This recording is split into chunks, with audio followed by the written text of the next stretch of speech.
Hey everyone, Spicy Toast Gaming here. Start of a new week, so it's time for a new set of weekly adventures. So this week we have a 1.5, a 2.5, and a 3-star adventure. For the 1.5 against Katarina, we have the Dutiful Service, so each round the player's first Demacia card costs 1 less to play. Very and simple and straightforward. If you want to benefit from this, go ahead and pick any of the Demacian champions. All of them are very strong. Vayne would be pretty solid here, as this will let you play her turn 1, but to be honest, all of them are very strong, good champions, and all of them should easily be able to deal with this. For the 2.5, we have Blinking Flame, so all your spells and skills deal 1 extra damage. For this modifier, Annie, obviously, since it's her in the photo, is very good here. Jhin is also pretty solid, and Misfortune also works out quite well. For the second modifier, Monkey Munitions, when the foe attacks, they summon a Flame Chompers, challenging the player's strongest unit. So you see that right here. Now, this will be very good for those decks that benefit from killing enemy units. So like Volibear, Kayn, they will absolutely love this modifier because you're essentially just getting free kills every time the enemy attacks because they're using a very weak unit to challenge your strongest. So you'll really be able to scale up and ramp up very quickly if you wanted to go for one of those decks. Last up then, 3 stars. So we have Crafty Portal. Each round the player's first Bandle City cost 1 less to play. So go with any of the Bandle City champions if you want to benefit from this.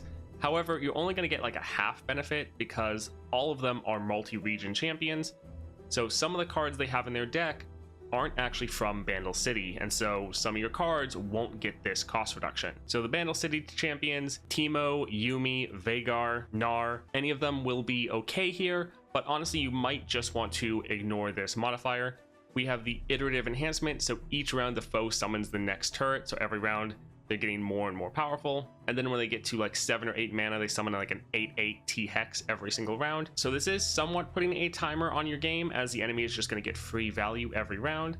However, again, you can try to go for some of those decks that benefit off of killing units, so specifically Volibear and Kayn, and to a lesser extent Nasus. Like, he does benefit as well, but he is a lot weaker. But you can just go and try to benefit off of killing these turrets, because for the most part they all just have 1 health until they summon that 8/8 T-Hex, and so you can kill them fairly easily and just try to benefit from this modifier. And then last up there's the Vicious Enemy, which is just making everything a little bit harder. They get extra Nexus health, starting mana, and starting hand size. So if you want to benefit here, you can potentially go for Bandle City, or potentially go for Kayn or Volibear to try to benefit from this.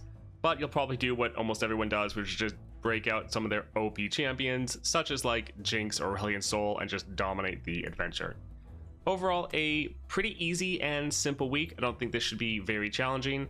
Potentially, this adventure might be very nice to farm out some of those epic relic consumable slots, because you have to complete a 3-star adventure with the consumable relic equipped to upgrade it to a epic relic slot. So maybe you'd want to do that here, and it also might be decent XP farming, we'll have to see. Overall though, pretty simple and straightforward week. Alright, definitely let me know what you think of this week in the comments down below, and if you found any awesome combinations that you want to share with your fellow players, again, list those in the comments down below. I hope you all have a great day and a great week.